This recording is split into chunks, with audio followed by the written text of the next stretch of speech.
Benarkah 68% penduduk Indonesia masih miskin? Jumlah penduduk miskin Indonesia mencapai 194,6 juta atau 68% menurut Bank Dunia. Tahun ini ketika Indonesia merayakan 80 tahun kemerdekaan, ternyata mayoritas penduduk negeri ini justru masih berkubang dalam kemiskinan, jauh dari cita-cita para founding fathers.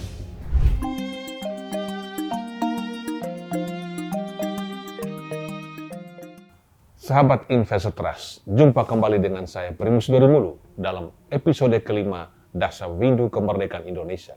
Topik kita kali ini adalah, benarkah 68% penduduk Indonesia masih miskin? Adalah Bank Dunia pada Update to the Poverty and Inequality Platform pekan kedua Juni 2025 mengumumkan kriteria baru garis kemiskinan di Indonesia. Dengan menerapkan kriteria baru, garis kemiskinan dinaikkan dari $6,85 menjadi $8,3 per kapita per hari. Jumlah penduduk Indonesia yang masuk kategori miskin pun melonjak mencapai 194,6 juta atau 68,3%. Penduduk miskin ekstrem di Indonesia juga menurut Bank Dunia mencapai 15,4 juta atau 5,4% dari total jumlah penduduk. Garis kemiskinan ekstrem ditetapkan Bank Dunia juga dengan kriteria baru, yaitu $3 per hari per kapita, menggunakan triple P, Purchasing Power Parity. Pengumuman Bank Dunia cukup mengejutkan, karena angkanya jauh berbeda dengan angka dari Badan Pusat Statistik BPS yang selama ini menjadi rujukan. Menurut BPS, jumlah penduduk Indonesia yang hidup di bawah garis kemiskinan per September 2024 sebesar 24,06 juta atau 8,6%. Sedangkan jumlah penduduk yang masuk kategori miskin ekstrem pada Maret 2024 sebesar 0,83% atau setara 2,3 juta. Jadi pada September 2024 tidak lagi ada angka penduduk miskin ekstrem dari BPS. Nah, sahabat Investor Trust, perbedaan angka kemiskinan BPS dan Bank Dunia mencapai 60%. Kok bisa begitu besar perbedaannya? Menjadi pertanyaan, mana yang benar, data Bank Dunia atau data Biro Pusat Statistik? Penduduk miskin Indonesia 68,3% atau 8,6%. Bank Dunia yang benar ataukah BPS yang benar?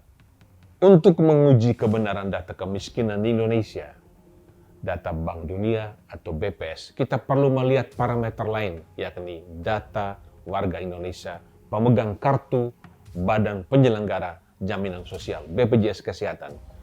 Mereka yang masuk kategori penerima bantuan yuran PBI. Yuran PBI sepenuhnya dibayarkan oleh pemerintah pusat maupun daerah.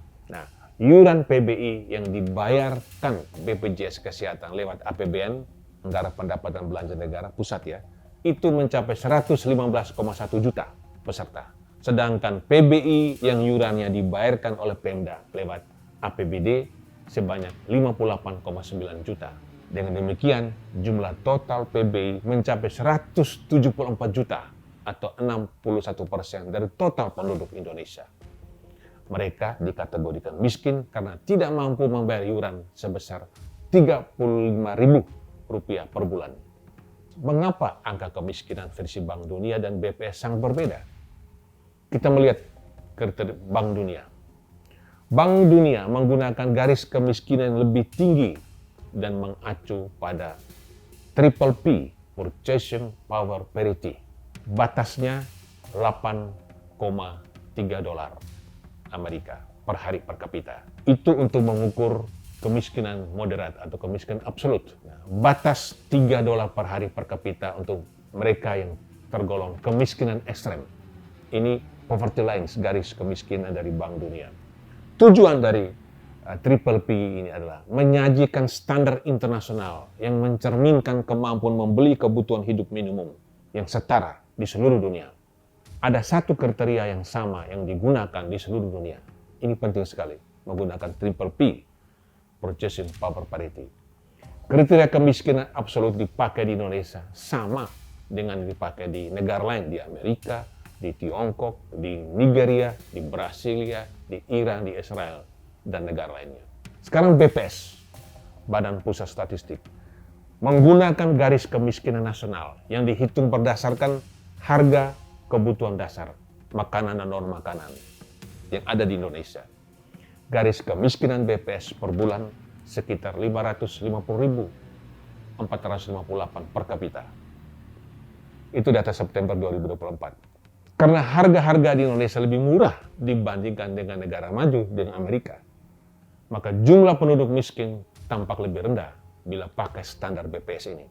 Kita lihat penerima bantuan iuran BPJS Kesehatan yang mencapai 174 juta. Ini indikator kerentanan ekonomi. Kelompok PBI penerima bantuan iuran adalah masyarakat yang tidak mampu membayar iuran kesehatan 35.000 per bulan. Angka ini lebih dekat dengan data Bank Dunia soal populasi rentan atau miskin meski tidak identik. Kesimpulan, pertama, data BPS benar tapi memakai standar lokal. Kedua, data Bank Dunia juga benar karena memakai standar global daya beli minimum, Purchasing Power Parity.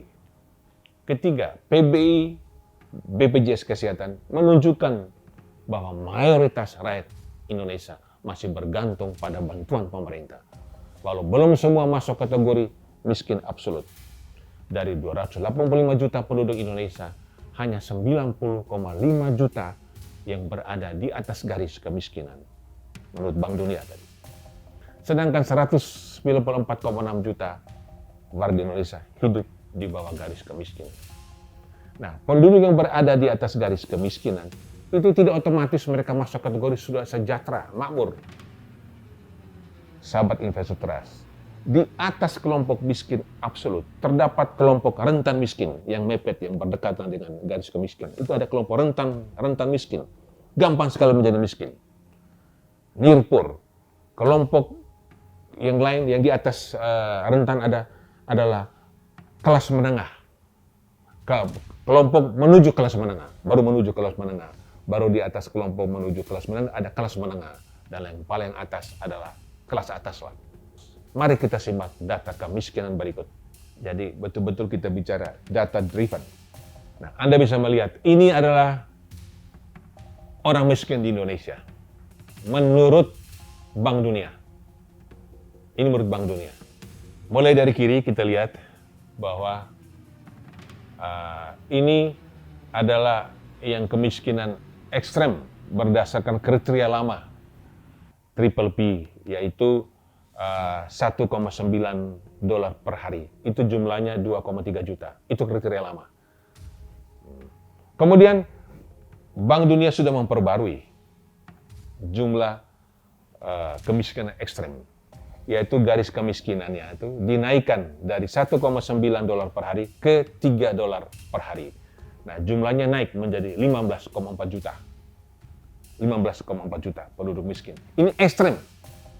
Ekstrem itu artinya mereka itu untuk makan dan minum tidur susah. Jadi kebutuhan yang sangat basic pun untuk memenuhinya sangat susah. Ekstrem.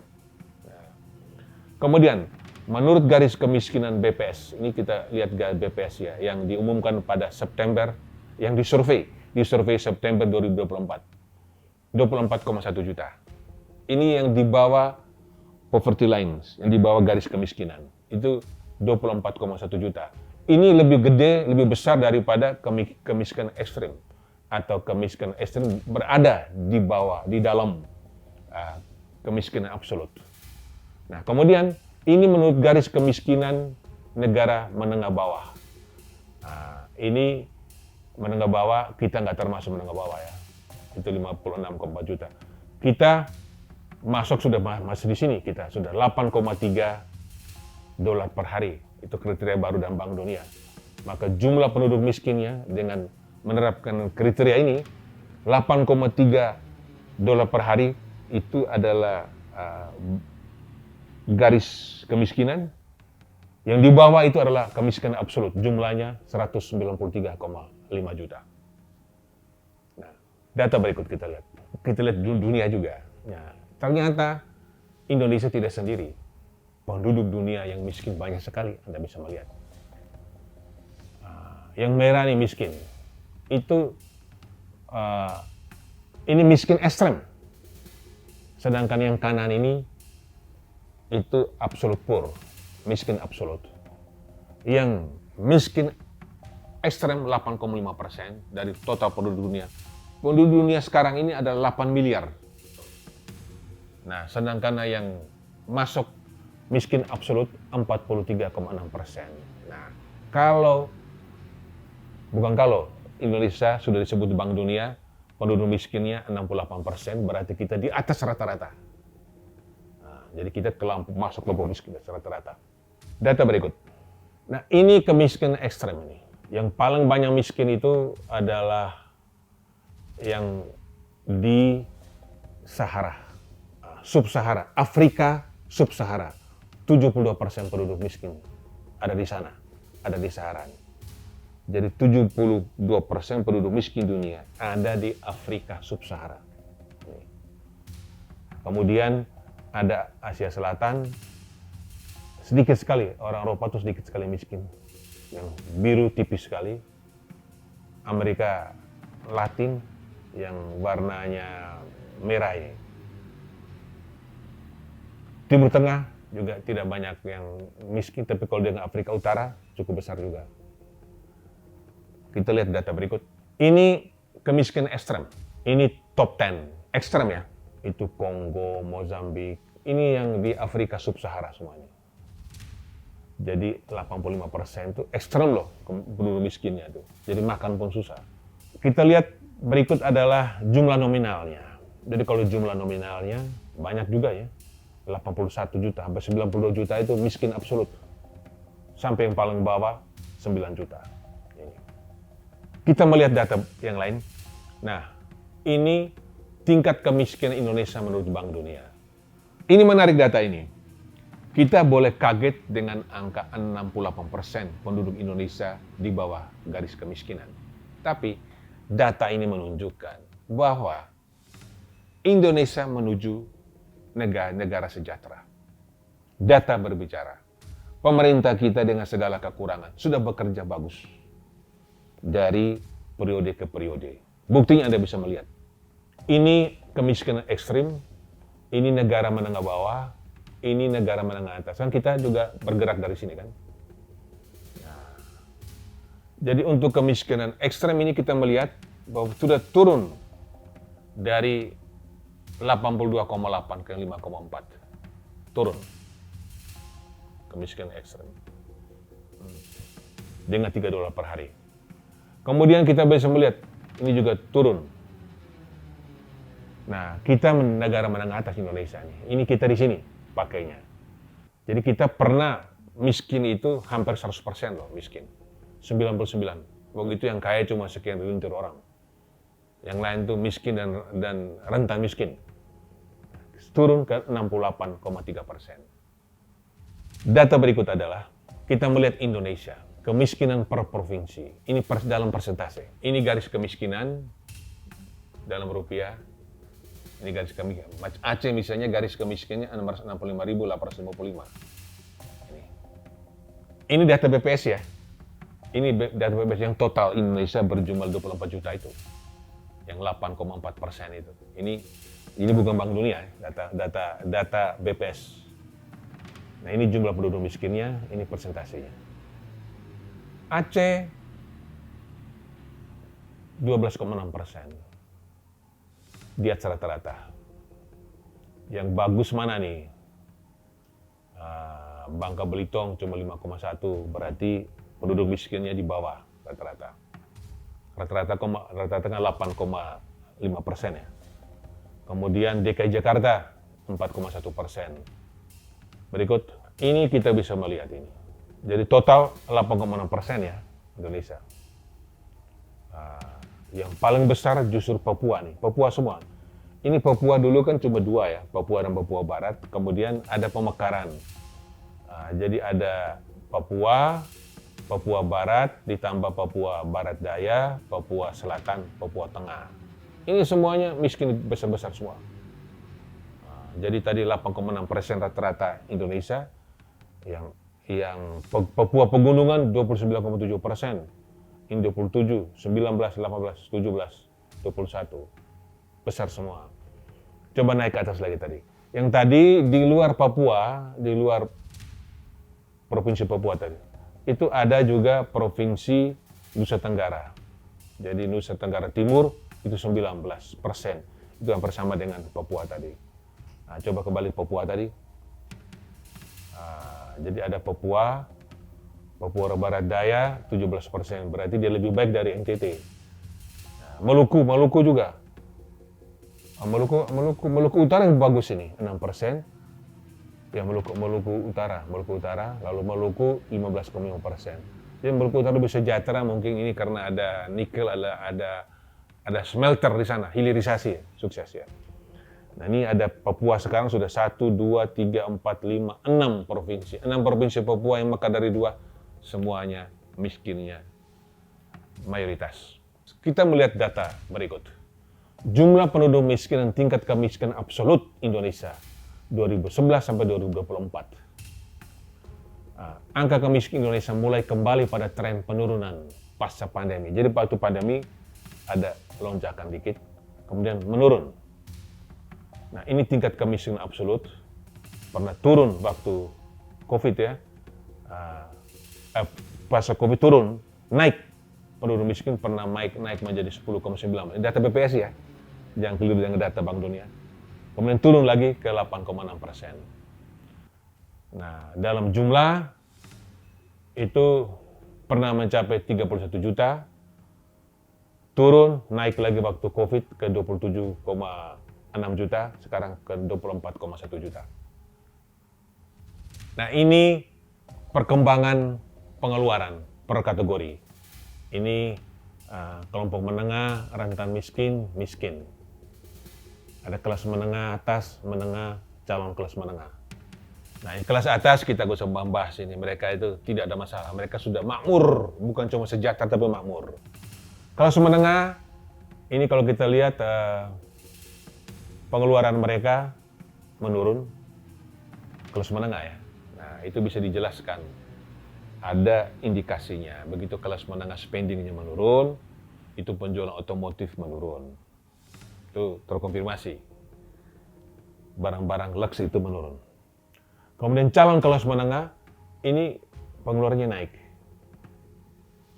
Rentan miskin pengeluarannya naik, kebutuhan naik. Jadi walaupun inflasi kita rendah, tapi ini pengeluaran mereka naik. Yang miskin itu relatif tidak berubah. Sahabat investor trust, mari kita telah lebih jauh garis kemiskinan Bank Dunia yang menggunakan triple P untuk negara berpendapatan menengah atas. Indonesia termasuk negara menengah atas, upper middle income country. Garis kemiskinan dinaikkan oleh Bank Dunia dari $6,85 per orang per hari ke $8,3 per kapita per hari. Menggunakan triple P tadi. Dengan menggunakan kurs 8.000 per dolar AS. Ini kurs yang digunakan oleh Bank Dunia. Jadi nanti dibedakan.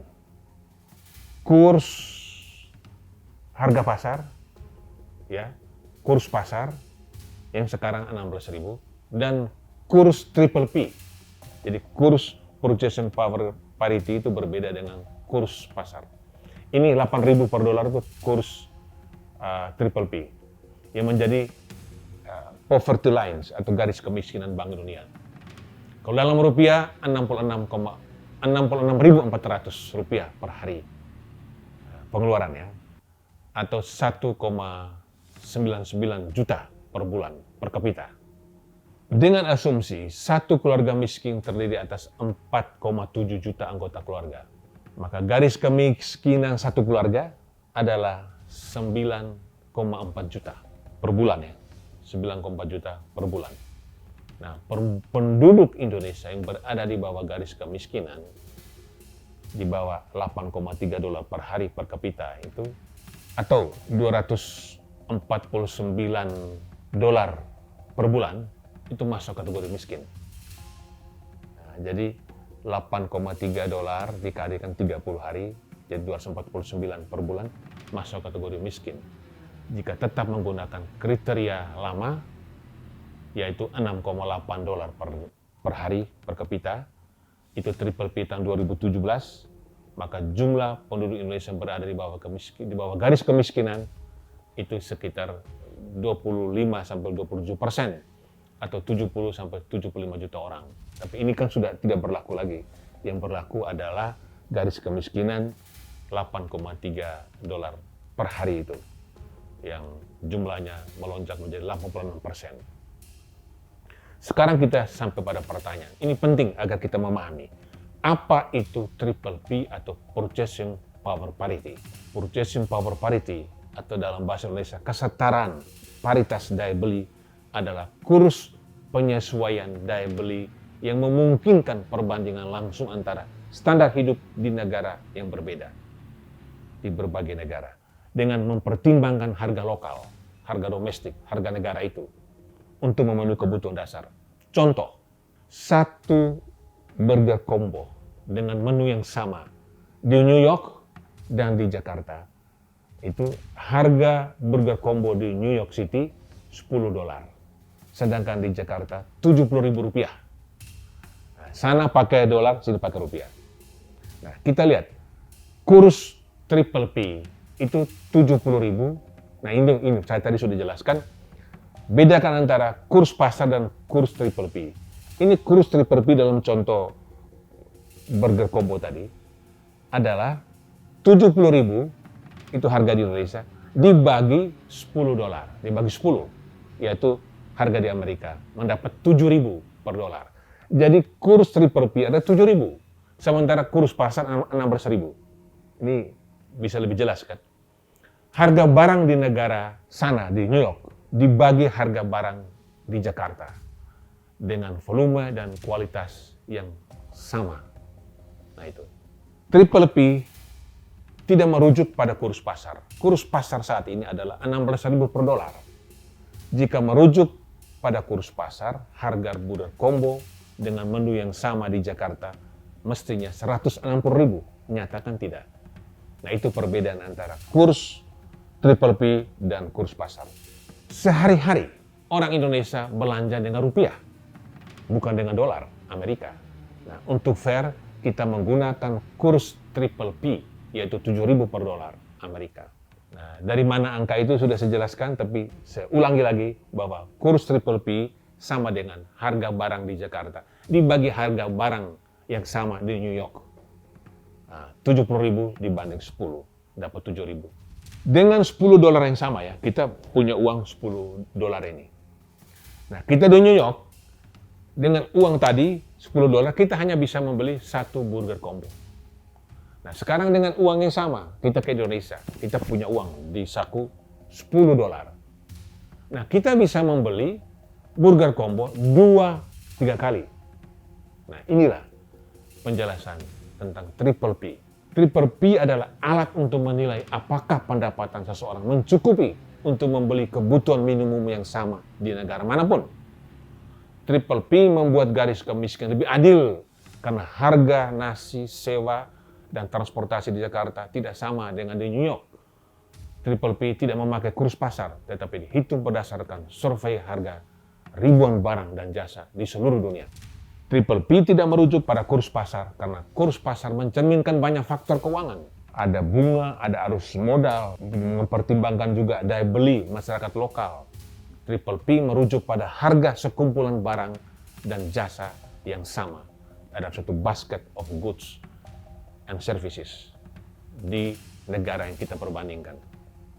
Triple P digunakan untuk membandingkan tingkat kemakmuran, kemiskinan, dan produk domestik bruto antar negara dengan lebih adil, akurat karena memperhitungkan harga lokal.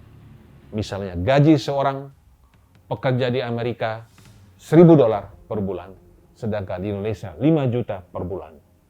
Secara nominal terlihat timpang. Dengan kurs 16.000 per dolar, pendapatan pekerja di AS 16 juta per bulan. Tapi jika dihitung berdasarkan triple P, nilainya bisa setara karena biaya hidup di Indonesia lebih rendah.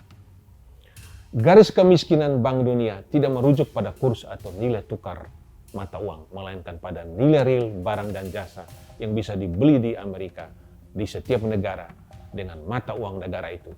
Triple P adalah instrumen untuk mengukur daya beli uang secara setara antar negara. Sahabat Investor Trust, Bank Dunia membagi negara-negara atas 4 kelompok. Ada negara maju, negara berpendapat menengah atas, negara berpendapat menengah bawah, negara berpendapat rendah. Di sini saya cuma menampilkan 3 kategori negara, yaitu kelompok negara berpendapat rendah. Itu garis lama triple P tahun 2017 $2,15 per hari per kapita. Garis baru triple P 2021 $3. Negara berpendapat menengah bawah. Yang lama triple P tahun 2017 $3,65 per hari per kapita. Yang baru $4,20 per kapita per hari. Nah, negara berpendapatan menengah atas, kita di sini, Indonesia di sini. Yang lama dengan triple P 2017 itu $6,85 per hari per kapita. Yang baru sekarang kita dipakai oleh Bank Dunia adalah $8,3 per kapita per hari. Nah, di sini lebih jelas lagi dalam infografis ya. Ini triple P, ini kemiskinan negara berpendapatan menengah yang diperkenalkan, garis kemiskinan diperkenalkan pada tahun 2017. Lalu ini negara berpendapat menengah atas, kita di sini. Nah, kita lihat saja yang di sini aja.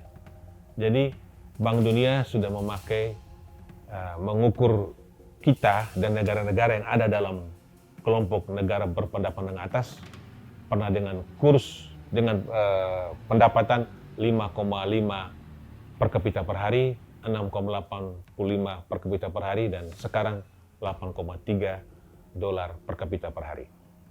Garis kemiskinan menurut perhitungan BPS September 2024 adalah Rp19.841 per hari atau Rp595.242 per kapita per bulan. Dengan asumsi satu keluarga miskin itu 4,71 orang. Maka garis kemiskinan satu rumah tangga adalah 2,8 juta per bulan pengeluaran. BPS membedakan garis kemiskinan perkotaan dan perdesaan. Garis kemiskinan perkotaan itu Rp582.932 dan di perdesaan Rp595.242 per kapita per bulan. Dengan garis kemiskinan baru, jumlah penduduk miskin Indonesia per September 2024 8,6% atau setara 24 juta. Persentase penduduk miskin perkotaan pada periode yang sama 6,7%, sedangkan di perdesaan 11,3%. Garis kemiskinan BPS dihitung berdasarkan pengeluaran untuk kebutuhan dasar, cost of basic needs, yaitu jumlah minimum rupiah yang diperlukan untuk memenuhi kebutuhan dasar. Paling banyak makanan, itu setara 2.100 kalori per hari, dan gizi yang seimbang, dan pengeluaran untuk non-makanan seperti tempat tinggal, pendidikan, dan transportasi. BPS menggunakan pendekatan kebutuhan dasar untuk mengukur kemiskinan, yang berarti mereka menghitung berapa banyak uang yang dibutuhkan untuk seseorang memenuhi kebutuhan dasarnya, baik makanan maupun non-makanan. Kita mencermati bagaimana Badan Pusat Statistik BPS menghitung garis kemiskinan. Nah, garis kemiskinan itu dihitung berdasarkan pengeluaran. Kita melihat pengeluaran ada makanan dan bukan makanan. Ini September 2024. komponen terbesar ternyata makanan. Jadi makanan itu, pengeluaran buat makanan itu kalau di perdesaan mencapai 75,97%, di perkotaan 73,59%. Ya rata-rata ini 74%. Itu untuk makanan. Sementara yang bukan makanan sekitar 26% buat di perkotaan dan 24% buat di perdesaan. Nah, yang menarik, dari kelompok makanan begitu banyak, ternyata paling besar adalah komponen beras. Beras ini di perdesaan mencapai 24,9%, hampir 25%. Di perkotaan 21%.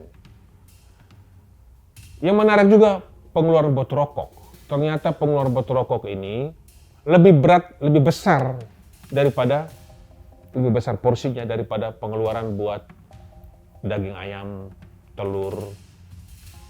Bayangkan aja, pengeluaran buat rokok kretek ini lebih besar, 10,6% di perkotaan, 9,6% di perdesaan. Sedangkan ayam cuma 4,5%. Di perdesaan malah lebih rendah, cuma 3,9%. Nah, telur cuma 4,4%, 3,6% di perdesaan. Nah, yang bukan makanan, pengeluaran terbesar itu sudah pasti untuk perumahan ya, biaya rumah. Nah ini kalau program Presiden Prabowo banyak untuk bangun rumah ini penting.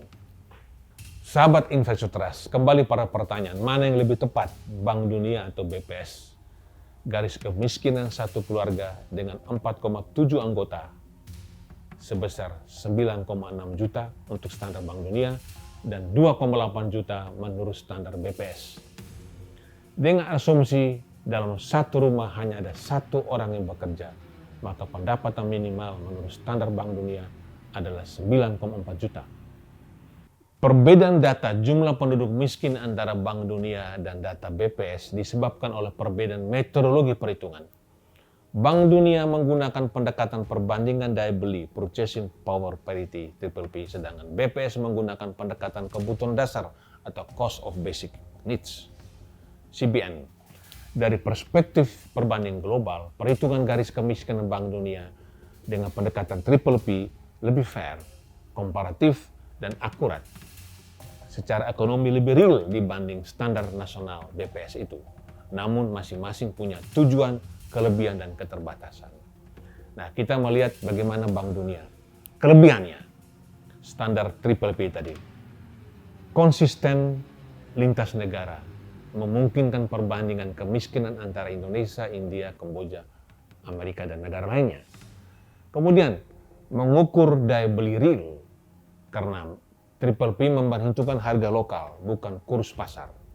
PPP lebih tinggi dari garis kemiskinan nasional, sehingga lebih sensitif menangkap kemiskinan laten dan kemiskinan semu, invisible poverty. Standar Bank Dunia PPP cocok untuk menilai kemiskinan absolut secara internasional. Namun keterbatasannya, standar Bank Dunia PPP itu tidak mempertimbangkan konteks lokal, sosial, dan budaya, misalnya pola konsumsi, kebutuhan dasar spesifik di daerah-daerah tertentu. PPP tidak digunakan dalam penyusunan anggaran nasional atau program perlindungan sosial di dalam negeri.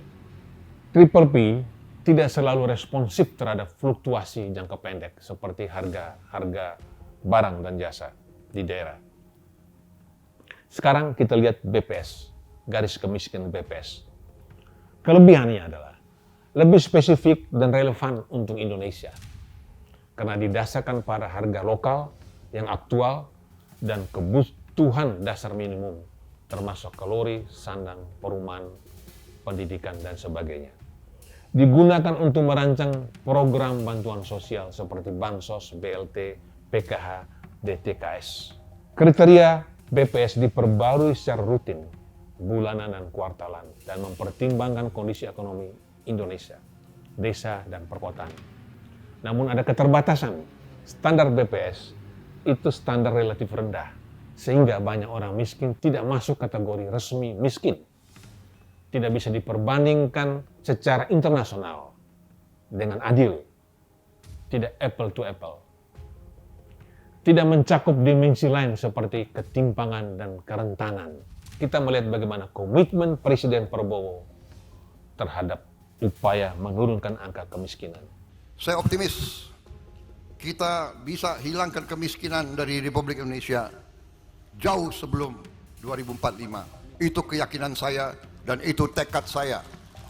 Di berbagai kesempatan, Presiden konsisten menegaskan komitmennya untuk menurunkan angka kemiskinan. Dia mengatakan, saya optimistis setelah mempelajari data, kita bisa menghapus kemiskinan di Indonesia jauh sebelum tahun 2045. Itu pidato dia pada 11 Juni 2025. Presiden meluncurkan instruksi Presiden, Impres nomor 8 tahun 2025, 27 Maret 2025, dengan judul optimalisasi pelaksanaan pengentasan kemiskinan dan penghapusan kemiskinan ekstrem. Impres ini bertujuan untuk mengoptimalkan pelaksanaan pengentasan kemiskinan serta menghapus kemiskinan ekstrem di seluruh Indonesia melalui sinergi dan integrasi program antar kementerian, lembaga, serta pemerintah daerah. Impres ini ditujukan kepada pejabat negara, mulai dari menteri hingga gubernur, hingga wali kota dan bupati. Strategi utama dari impres ini adalah satu, pengurangan beban pengeluaran masyarakat. Kedua, peningkatan pendapatan masyarakat. Dan ketiga, penurunan kantong-kantong kemiskinan. Ada sejumlah program pemerintah untuk menurunkan angka kemiskinan. Pertama, penyaluran bansos atau perlinsos harus tepat sasaran via data tunggal. Sejak awal Juni 2025, Presiden mewajibkan semua bantuan sosial mengacu pada data tunggal Sosial Ekonomi Nasional (DTSN) untuk menghindari ketimpangan dan memastikan bahwa bantuan sosial tepat sasaran.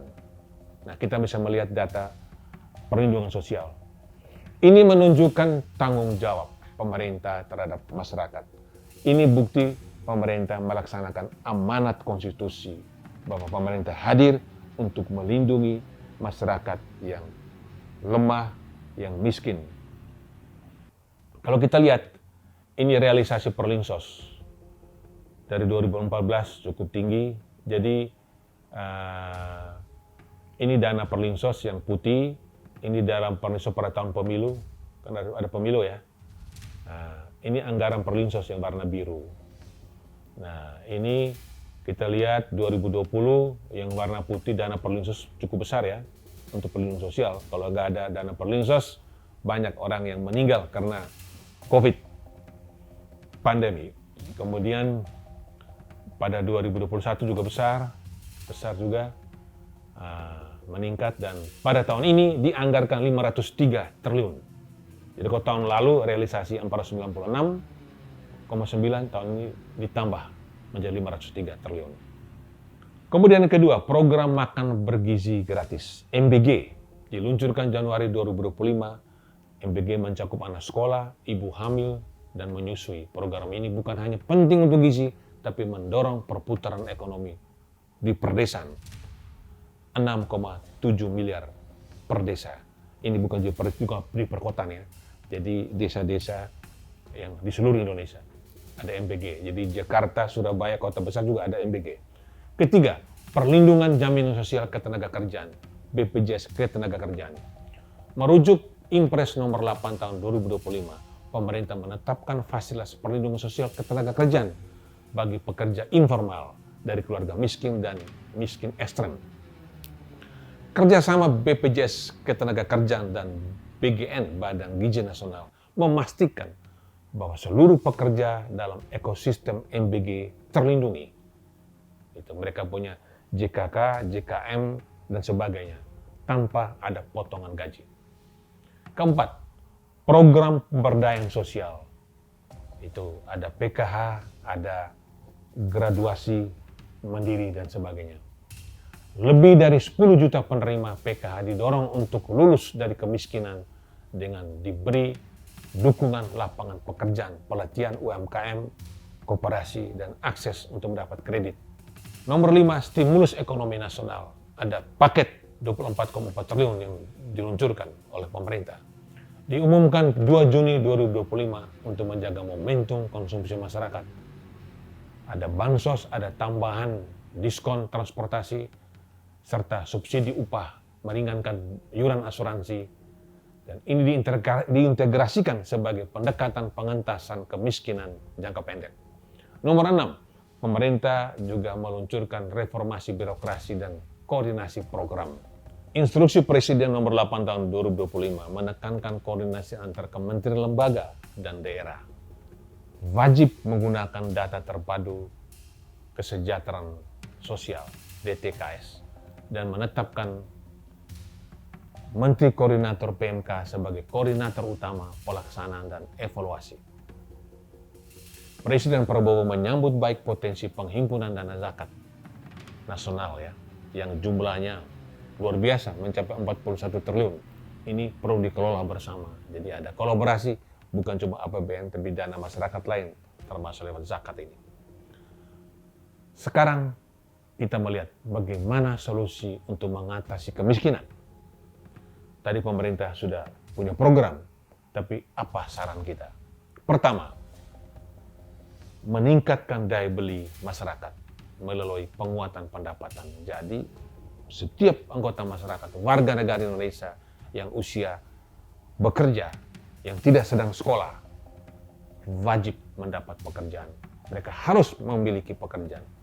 Pemerintah harus berusaha memberi lapangan pekerjaan kepada mereka. Lapangan pekerjaan formal yang produktif.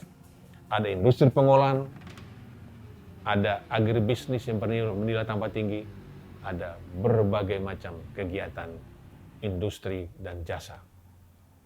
Kemudian perlu investasi padat karya, industri padat karya di kantong-kantong kemiskinan.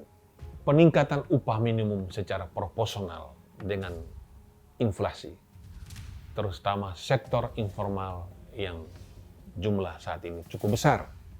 Itu hampir 60% itu pekerja Indonesia ada di sektor informal. Pemberdayaan UMKM. Berilah UMKM akses untuk mendapatkan dana yang murah. Dan digitalisasi UMKM. Berilah mereka pelatihan keterampilan dan kewirausahaan. Untuk mengurangi kemiskinan, perlu pengurangan beban pengeluaran masyarakat. Subsidi pangan dan energi yang lebih tepat sasaran. Pemanfaatan data terpadu kesejahteraan sosial yang lebih akurat.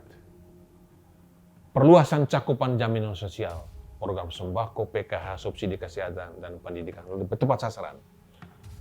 Kemudian, akselerasi pembangunan infrastruktur dasar, air bersih, sanitasi, listrik, untuk wilayah-wilayah termiskin.